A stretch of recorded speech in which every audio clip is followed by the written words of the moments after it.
I think that in cases where, like, self-determination matters to a point, I think that also the sovereignty of a nation matters as well. Sometimes these things can come in conflict. I tend to side with sovereignty over self-determination when it comes to these things. But there are extreme instances where I think, you know what, self-determination is probably the way to go. For example, if your people are being genocided and you want to break off and you're like, this is too much, we cannot suffer this anymore, fair enough. That's okay. But to act as if the hypothetical you gave me did not map on or mapped on to what was happening in Crimea, it does not. Well, it's actually just, instead of going in circles, it's one for one. Yeah. If You keep saying it's one for one, it's simply not. I asked you, if there was an oblast that wanted to vote, should they be arrested? You said, yes, they should. So Again, because of the context that they were being invaded by a hostile foreign power. Ukraine was under invasion with a civil war going on when Crimea issued their referendum. They're not different circumstances. I think what you're missing, Whick, is that according to the Ukrainians, Well, their argument is that they were Not in the same Their argument way was or that they were vein. getting invaded by Russia in 2014 in the east. That was that's the current Ukrainian position. They were there were border skirmishes and they were being No. Ukraine maintained that Russia actually did invade well before the formal 2020 invasion. And in Luhansk and Donetsk, the fighting was largely from Russian troops. Russian troops, yes. Right. So when Crimea seceded, Ukraine was dealing with a Russian incursion into their territory in what Ukraine referred to as a civil war. So when I was in Kiev, this is how it was referred to. And when I returned in 2017, they said, no, we don't call it that anymore. We're now referring it to just separatist conflict, and everything seems to be much better now. And then, of course, after Trump's first term, 2022, Russia ends up invading. So they were using hyperbolic rhetoric at first. The view of the people in Kiev, and this is relatively anecdotal, as I interviewed them in these protest movements, was that when the fighting emerged in Luhansk and Donetsk, it was the beginning of civil war, which they referred to it as civil war. When I came back 3 years later, they said, we don't call it that anymore. It's just a separatist movement, but it's largely being put down. Because they realized probably, and the space of time, they realized probably during that space of time that they had overreacted. They had used hyperbolic language they had tuned down. But again, we can recognize that the invasion in 2022 is a fundamentally different thing and a different scale than what was happening in 2014. Correct? Can you acknowledge that? The scale of invasion from 2022 was substantially worse substantially different than the separatists, the Russian-supported incursions in the east. In 2014, yes. In 2014, you had limited intervention from the Russians. In 2022, you had a hardcore invasion by Russia. Yes, these are different things. Indeed. Scale matters. Right. So that's why again, these are not analogous. So then you're saying that if the Russians didn't go into Crimea, Crimea could have voted to secede and you would have respected it. Depends on the context. Again, I think we're trying to find out what your position is. So like, when can someone vote to secede? Again, if they're being genocided, there are certain lines, and I can't give you a specific one. What if they're denied vote? Like what if an area is disenfranchised? Should they be able to leave? How many times? Just generally speaking, the president they elected was removed, or I guess in the U.S. case, we're not allowed to vote. Like how much of your representation needs to be denied before you say, hey, look, you have a right to form your own country? Because the UN has talked about this, and if you have an area without self-determination, that's one of the justifications for independence for that area.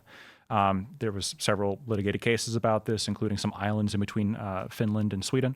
We could have that discussion, but unfortunately we can't because Russia interceded in a way that made it impossible for us to ever know whether or not Crimea would secede naturally or not. We can't have that conversation because Crimea tried to leave and Ukraine said no.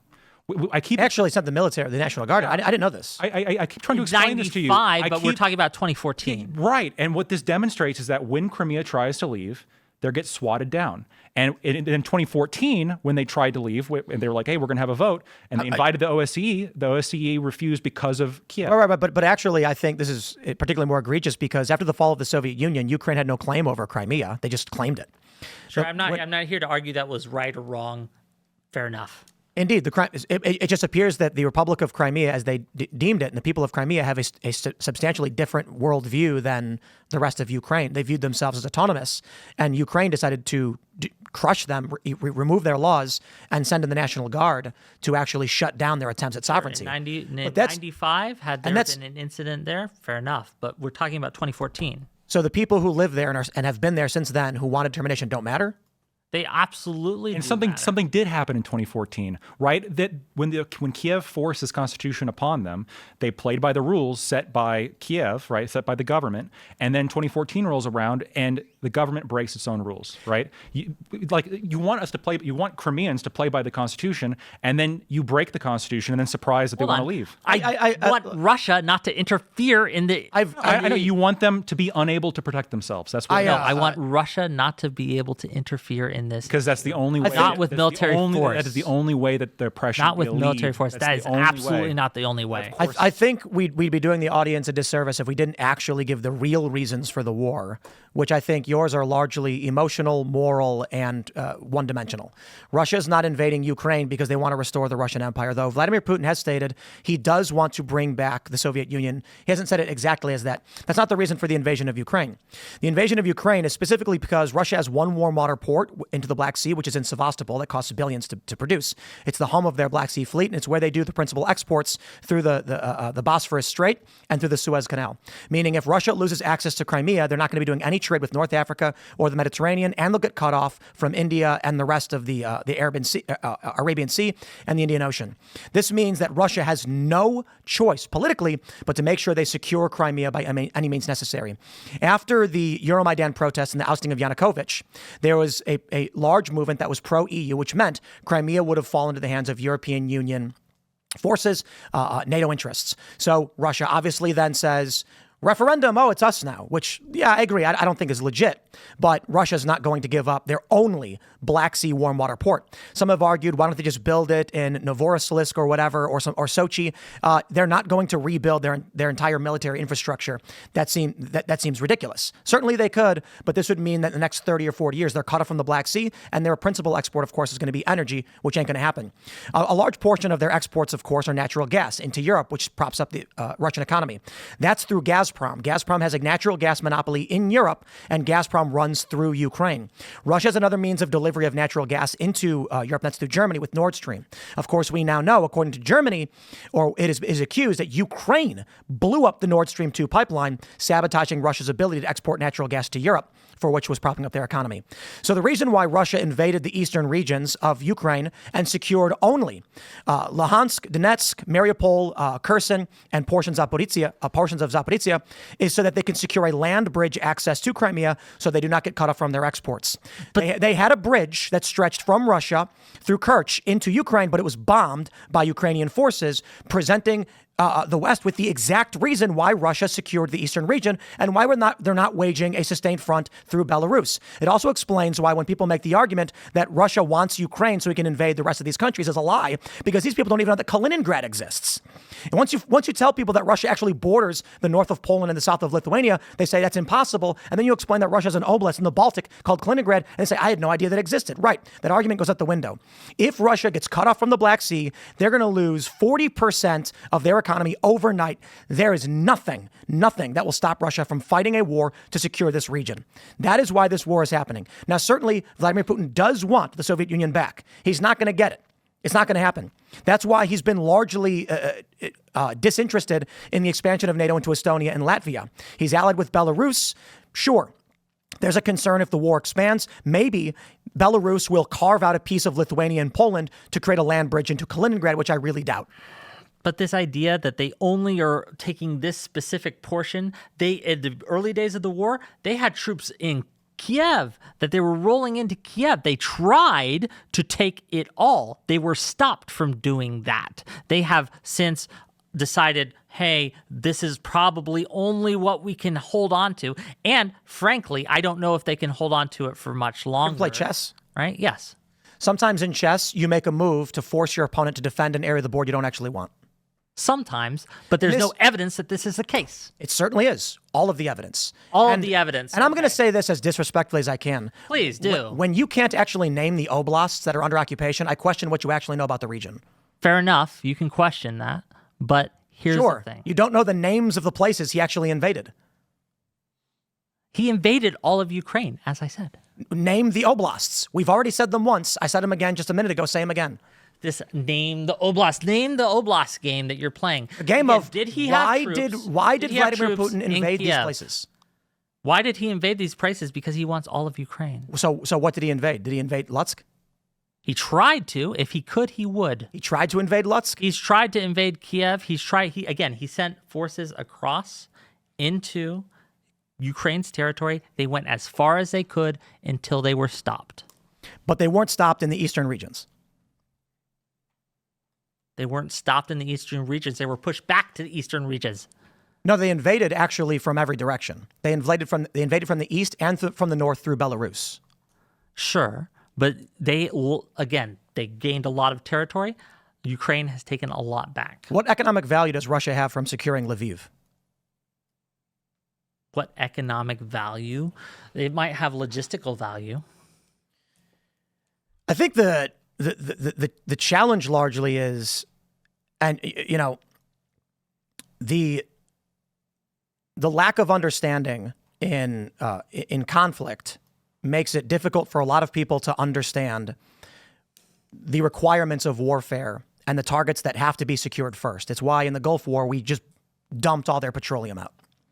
When you cut a nation off from their energy source, nothing else matters.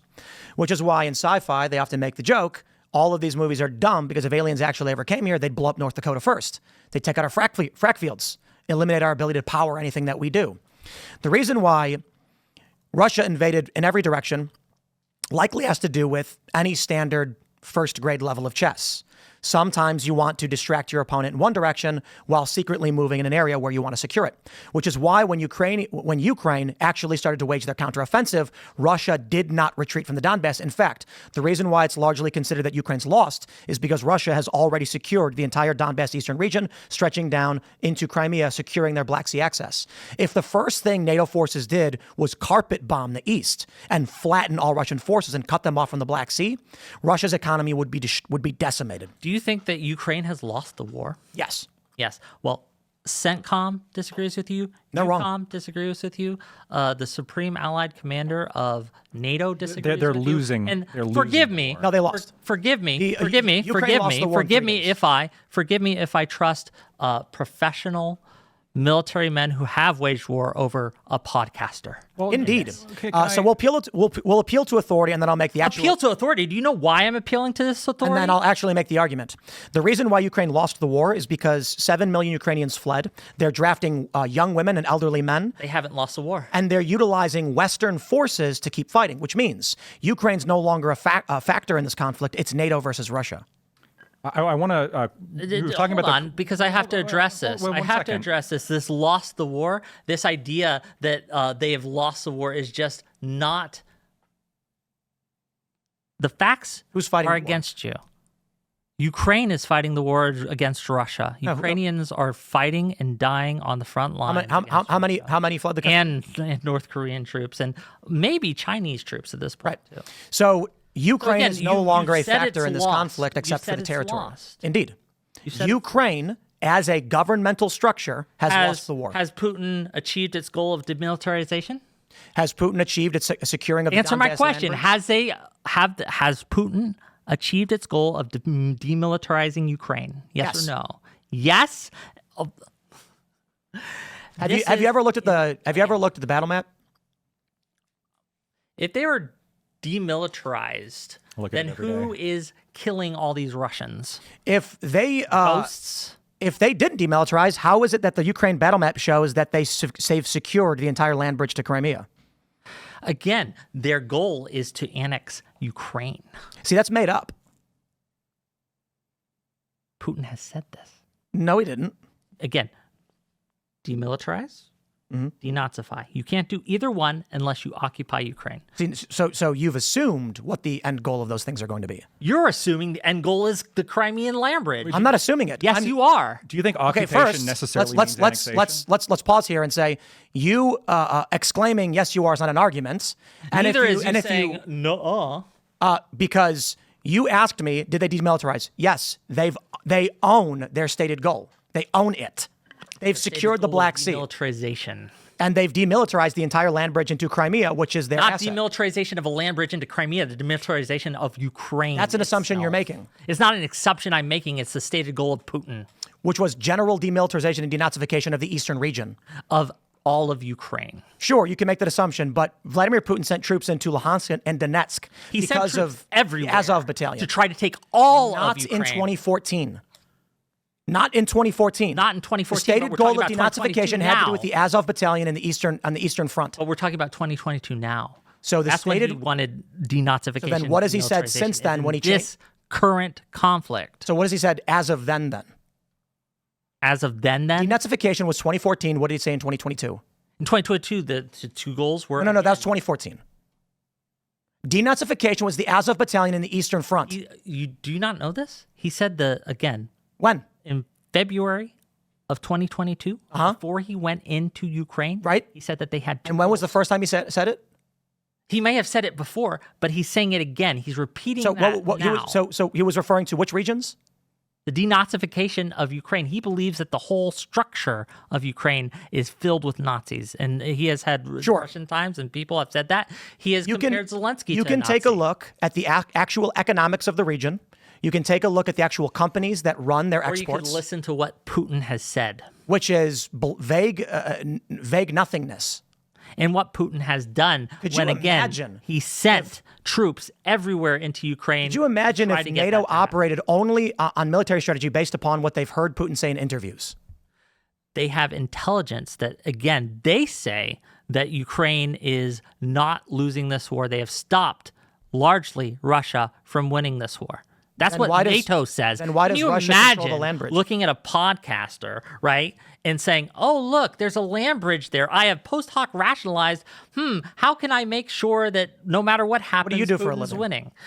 What do I do for a living? Yeah. I podcast as well. So no one should listen to what you have to say about this. But they should listen to the EUCOM commander. And what about any other experts on the issue in foreign policy? Name one. Name one. Sure.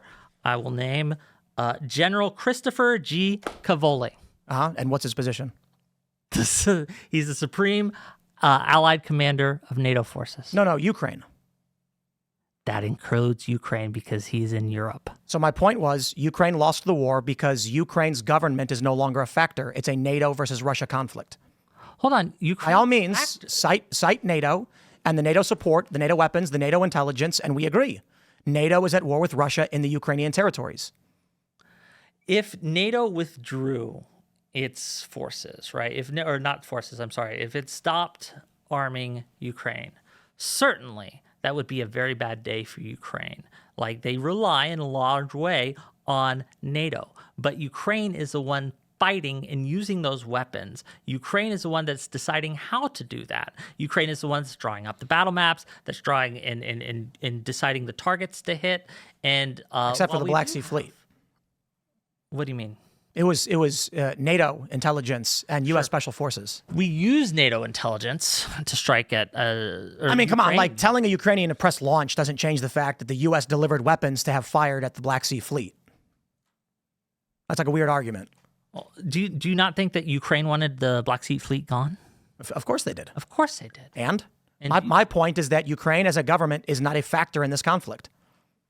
So if I sell you a gun, okay, and you take that gun, and you go, and you pull the trigger, did I shoot the target or did you? If you give me a gun... Answer my question. I am. If you give me a gun and tell me to shoot a guy, guess who goes to prison? But I'm not telling you to shoot a guy. The United States I'm told not them... telling you which guy to shoot. The United States did.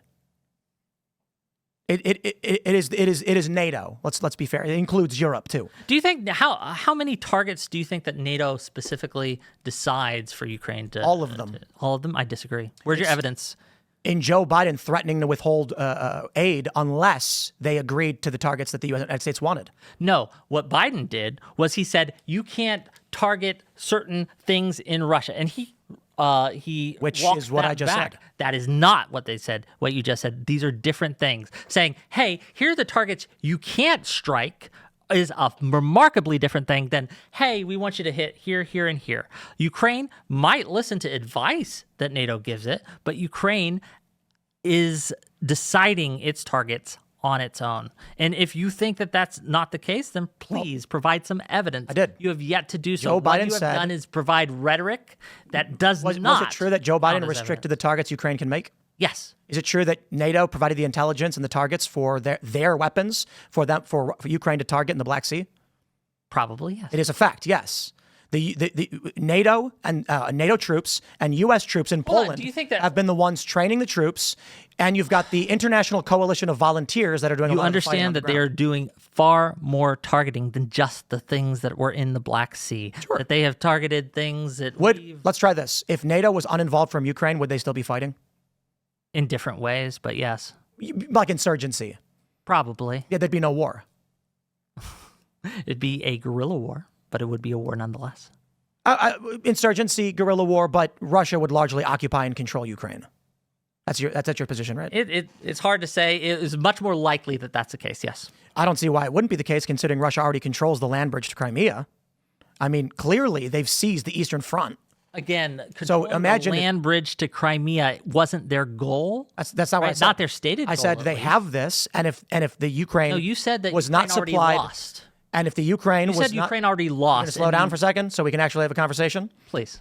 The Eastern Front is controlled by Russia. If Ukraine was not supplied with weapons by the West, Russia would take more of Ukraine. No, It is likely that to be the case. and they would have done it much, much quicker. Yes. Probably so. Right. My point is Ukraine would not be involved in a war were it not for the West. It's a proxy war between NATO and Russia. Ukraine is not a factor in this conflict. Ukraine would have been flattened in weeks by Russia. Again, the Ukrainians are the ones fighting and dying, and to say that they're not a factor in this conflict, we don't have NATO forces, NATO troops on the ground fighting and dying. Is the U.S. on the ground in Not fighting and dying. They're training people, obviously. And else you are they have doing? volunteers. You have volunteers from the U.S. who have decided to join up with Ukraine, but it is a fundamental different thing. Do you than think- having NATO forces? Do you think that outside of the United States and Russia, the rest of the world sees American soldiers on the ground as just volunteers? Outside the United States and can you repeat that? I'm sorry. So let's take a country, Madagascar. Sure. Do you think the people of Madagascar see U.S. troops fighting in Ukraine and go, they're not U.S. troops, they're volunteers? Or do you think they say, wow, United States citizens are fighting a war in Ukraine? United States citizens is remarkably different than United States military Do you troops. think foreign countries view that as U.S. involvement or just random private volunteers? We are absolutely involved in the war, but we are not involved in the war by U.S. military troops having fighting against Russians right now. We aren't. U.S. veterans and PMCs are on the ground and U.S. Special Forces are on the ground. Okay, but they are not involved in the fighting. What they're doing is they're helping to train Special Forces involved in the Ukrainian fighting. forces. They are involved in the fighting. Are you saying right now that there are U.S. special forces that are currently engaged in hot conflict, kinetic conflict with Russian troops right now? How would you define involvement in kinetic conflict? Shooting at them. No. Okay. But U.S. Special Forces are actively involved in the conflict right now in I Ukraine. don't deny that. Right. So But again, there are lines. And one of the lines is, are you involved in a hot kinetic conflict where U.S. troops or special forces are shooting at Russian forces right now? And that's simply not the case. It is. You can't. Provide evidence. Are there American citizens who have previously served in the military on the ground in Ukraine shooting at people? Previous serving in the military Yes or no? is not the same as being an active military member. Yes or no? Yes. They are. Who are taking orders from? Ukraine. And who's giving the intelligence, the weapons to Ukraine? NATO. Do you think that And any Ukraine is sane producing person some outside of the United States looks at that and says, don't worry, guys, the U.S. is not involved because those guys aren't formally under the direction of Americans? Do you think my argument is that the U.S. isn't involved in this? My argument here, and the whole reason I'm here, is to advocate for further U.S. involvement in the form of aid and you think weapons the U.S. should and intervene training with and troops these on the things. ground? No, I don't think we've reached that line. So then what is the end goal then? The end goal is to stymie Russia's imperial ambitions to help Ukraine maintain its sovereignty in the best way we can. Look, I'm not Nostradamus. I don't have a crystal ball. I don't know who's actually going to win this war, but I think that we have an interest in making sure that Ukraine gets as good a peace deal as it can out of this, that at the end of the war, however this ends, that Ukraine is in a much better position than Russia is. That should be the goal. Will we achieve it? I don't know, but we should strive to do so.